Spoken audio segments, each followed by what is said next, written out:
Good morning friend. मागच्या लेक्चरमध्ये आपण रेडियस ऑफ गायरेशन पाहिलं होतं. त्याच्या अगोदरच्या लेक्चरमध्ये आपण moment of inertia of a ring आणि moment of inertia of a disc okay हे पाहिलं होतं. आता ह्या चॅप्टरच्या पाठीमागे एक टेबल दिलेलं आहे. त्या टेबलमध्ये तुम्हाला मोमेंट ऑफ इनर्शिया काही रेग्युलर शेपच्या बॉडीचा दिलेला आहे. ते तुम्ही पाहून घ्यायचं आहे एकदा.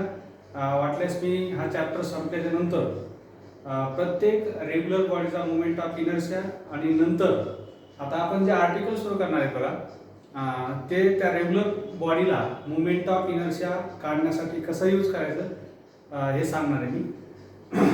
तर पहा आपल्याला पाहायचं आहे parallel axis theorem. Parallel axis theorem ठीक आहे.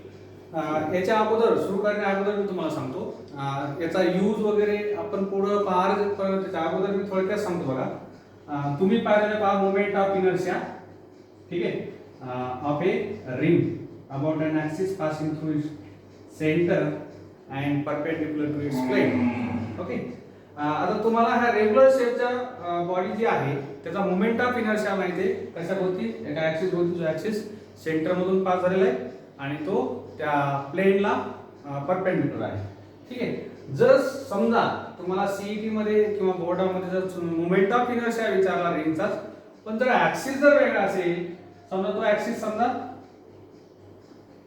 कशामधून गेलाय त्या सर्कम्फरन्स वरती किंवा टॅन्जेन्शियल आहे आणि टॅन्जेन्शियल असून तो ॲक्सिस सुद्धा कसा आहे त्या प्लेनला परपेंडिक्युलर आहे ठीक आहे.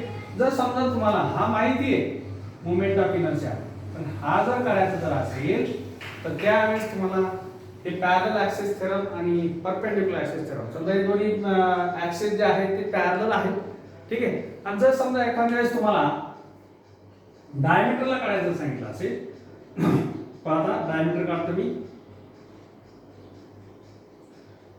इथून इथपर्यंत ही डायमीटर आहे.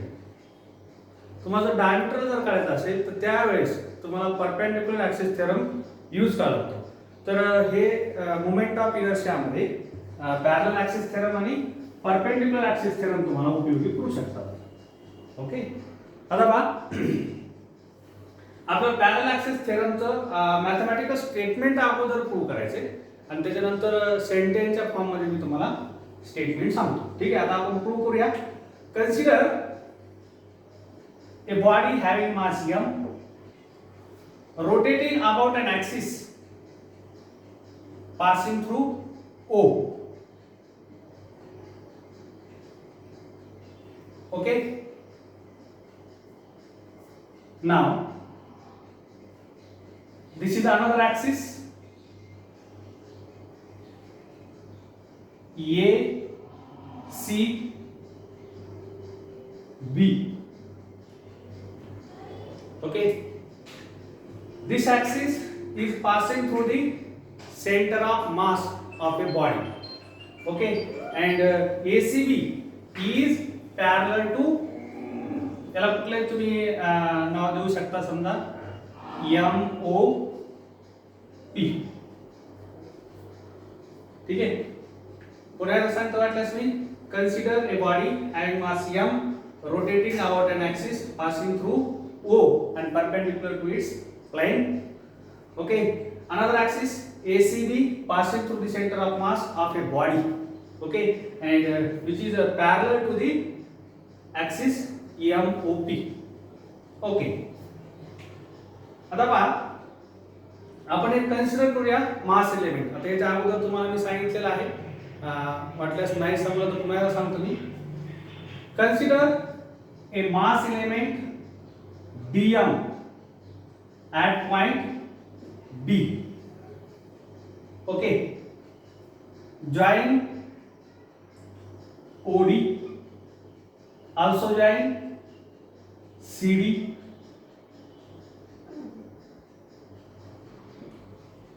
okay and draw a perpendicular on OC produced okay. Suppose this point of intersection is N Okay, distance between these two axes is x. Okay, therefore we can say that CO or OC is equal to x. Okay, आता पहा तुम्हाला moment of इनर्शियाचा general formula माहिती आहे. Moment of inertia is nothing but the product of mass of a body and perpendicular distance of mass from the axis of rotation. Okay, म्हणजे आपण moment of इनर्शियाचा formula I is equal to mr², simple असा लिहितो general formula. Okay, आता पहा इथं दोन axis आहेत आणि दोन्ही ऍक्सिस भोवती मोमेंट ऑफ इनर्शिया आपल्याला पाहायचा. आता हे IO किंवा अगोदर तुम्ही IC जर घेतलं तर चालते. IC इज इक्वल टू, पहा आता IC भोवती मोमेंट ऑफ इनर्शिया काय, आता जर समजा आपण DM हाच एलिमेंट जर घेतला तर काय होणार आहे तुम्हाला माहिती आहे, mass into perpendicular distance square. ठीक आहे, आता डिस्टन्स जे आहे, डिस्टन्स किती आहे इथं CD किंवा DC याचा स्क्वेअर, परपेंडिक्युलर डिस्टन्सचा स्क्वेअर म्हणजे, आणि मास हे DM. तर पहा हे काय झाले, moment of inertia of mass element DM about axis ACB. Okay, आता पहा जर समजा आपल्याला टोटल बॉडीचा मोमेंट ऑफ इनर्शिया जर काढायचा असेल तर आपण काय करणार, आता DM हे इंटिग्रेबल आहे, मास डिस्ट्रीब्युशन ह्या बॉडीमध्ये इंटिग्रेबल आहे, म्हणजे आपण जर इंटिग्रेशन जर घेतलं तर काय होणार आहे, हा moment of inertia of a body about axis ACB हा पूर्ण होल बॉडी साठी झाला आणि कुठल्या ऍक्सिस होती, ACB ऍक्सिस. ठीक आहे, समजतंय, म्हणजे IC झाला. ठीक आहे, आता पहा moment of inertia of element DM about axis MOP. Okay, आता पहा IO is equal to DO whole square into DM. फक्त मास एलिमेंट DM चा झालेला आहे मोमेंट ऑफ इनर्शिया. पूर्ण होल बॉडी साठी जर पाहिलं आपण त्याला इंटिग्रेशन जर घेतलं, this is the moment of inertia of a whole body about an axis passing through O, point O. ठीक आहे, आता पहा इथं आपण काही कन्स्ट्रक्शन केलंय, तुम्हाला सांगितलं होतं आपण मास एलिमेंट DM घेतलेला आहे, नंतर मास एलिमेंट DM घेऊन OD हे डिस्टन्स जॉईन केलं, CD हे डिस्टन्स जॉईन केलं आणि आपण DN परपेंडिक्युलर काढलेला आहे OC आता इथपर्यंत आहे म्हणून आपण त्याला OC प्रोड्यूसर म्हणणार आहे. ठीक आहे, आता पहा तुम्ही जर ऑब्झर्व केलेला आहे व्यवस्थित तर हा तुम्हाला माहिती आहे परपेंडिक्युलर काढला म्हणजे हा राईट अँगल आहे आणि तुम्हाला पायथागोरसचा थेरम माहिती आहे.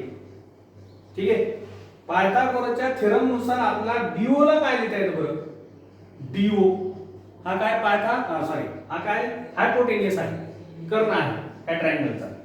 म्हणजे पहा आपण IO is equal to integration, इथं ब्रॅकेट करूया, हा DO ला पहा हे हायपोटेनियस आहे, बरोबर आहे, म्हणजे ह्या बाजूचा वर्ग प्लस ह्या बाजूचा वर्ग, म्हणजे पाहता DN square plus NO square. ठीक आहे, ब्रॅकेट क्लोज करायचा इंटू DM.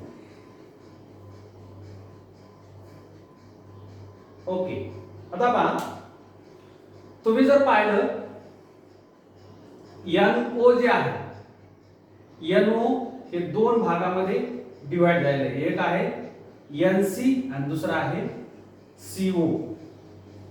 ठीक आहे, आता पहा इंटिग्रेशन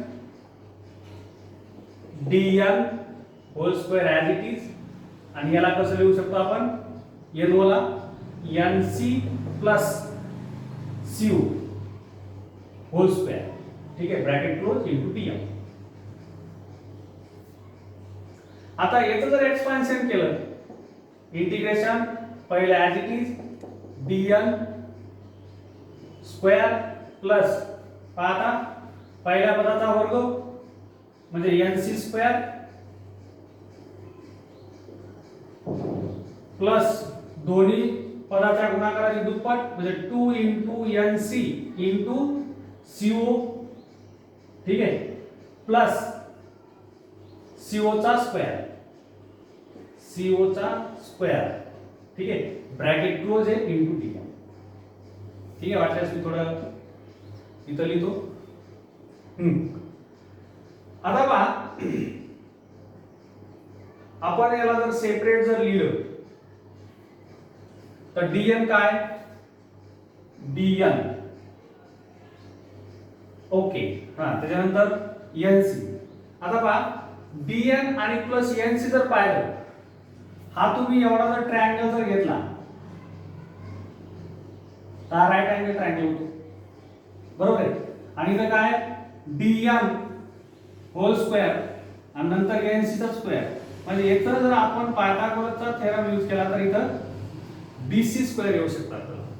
म्हणजे पहा integration bracket dc square plus 2 nc into co. आता nc ला आपल्याला काय लिहिता येईल का नाही, co ला h लिहिता येईल, ठीक आहे, h प्लस त्या co ला h square bracket into dn. Okay, समजतंय.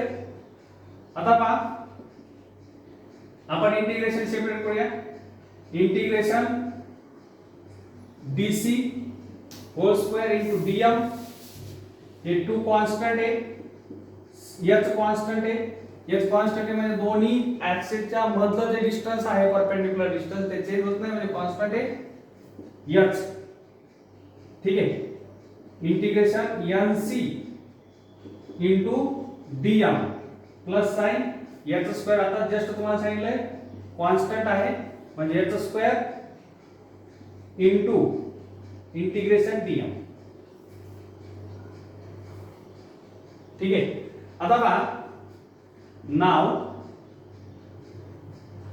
Integration nc into dm is equal to 0 as c is centre of mass, ठीक आहे. पहा एक गोष्ट लक्षात ठेवायचं, जर समजा c हे सेंटर ऑफ मास असेल तर त्याच्या भोवती इंटिग्रेशन nc इंटू dm हे नेहमी 0 येते. याला कारण आहे बघा, तो पॉइंट हा सर्व ठिकाणाहून सिमेट्रिकल असतो म्हणून ते 0 असते. तुम्ही हे 11वीला पाहिलेलं असेल. ओके, त्याच्यानंतर पहा याचा फॉर्म्युला इथे लिहिला आपण, dc whole square into dm is equal to ic integration dc whole square into dm is equal to ic and त्याच्यानंतर integration dm is equal to capital M. पहा आता इंटिग्रेशन dm हे कॅपिटल M कसं येते तुम्हाला माहिती आहे. Integration dx तुम्हाला सांगितलेला फॉर्म्युला हा x असतो, ठीक आहे. म्हणजे whole mass of the body, dm चं इंटिग्रेशन हा dm चं इंटिग्रेशन काढल्याच्या नंतर पूर्ण एलिमेंट जे आहेत dm चे त्यांची बेरीज होते म्हणजे इंटिग्रेशन, ते काय असणार आहे कॅपिटल M म्हणजे whole mass of the body. मग आता हे इक्वेशन काय होईल, IO इज इक्वल टू हे dc whole square into dm याला आपल्याला ic लिहिता येते प्लस आता हे तर 0 झालं h स्क्वेअर इंटू m पुन्हा ऍड करतो वाटल्यास IO is equal to IC plus MH square. Okay, this is the mathematical statement of parallel access theorem. ठीक आहे, आता मी तुम्हाला सेंटेन्सच्या स्वरूपात स्टेटमेंट सांगतो बघा.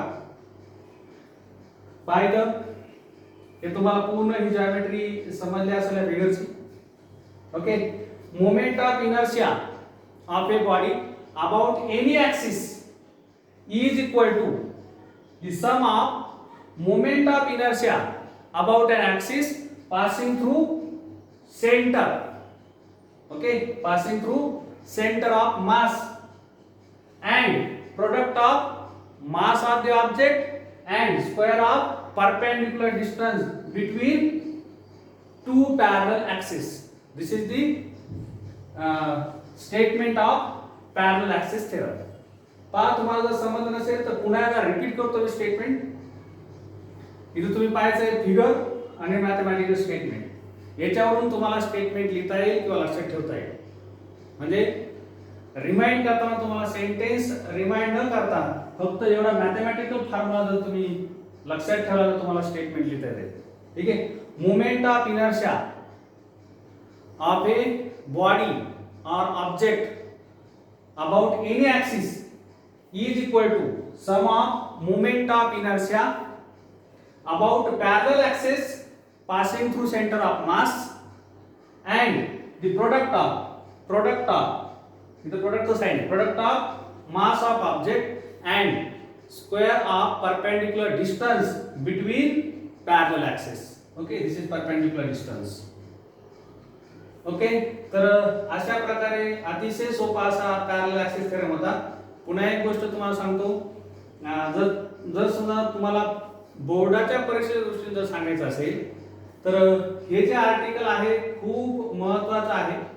पॅरलल ॲक्सिस थेरम किंवा परपेंडिक्युलर ॲक्सिस थेरम बोर्डाच्या परीक्षेला हमखास असतो. ओके, तर पुन्हा एकदा वाटल्यास मी पूर्ण मॅथमॅटिकल नाही पण हा भाग तुम्हाला मी समजून सांगतो बघा. इथं आपण काय केलंय, एक बॉडी घेतली.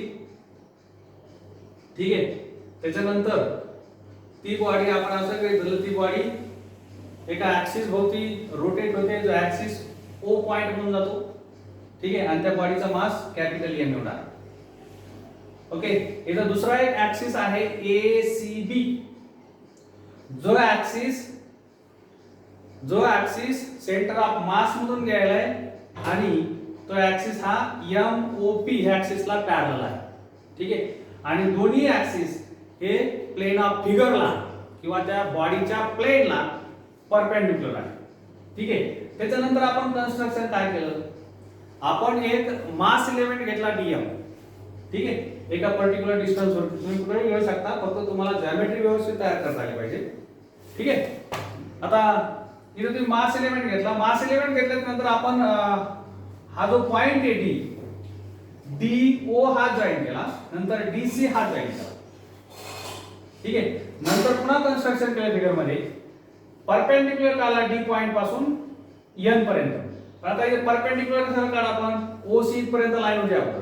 ठीक आहे, OC आपण पुन्हा प्रोड्यूस केली म्हणजे इथपर्यंत लांबवलेली आहे. म्हणजे आपण काय म्हणू शकतो, DN perpendicular, draw DN perpendicular on OC producer. Okay, आता ह्या दोन्ही मधलं डिस्टन्स जे आहे हे डिस्टन्स आपण याच गृहीत धरलेलं आहे.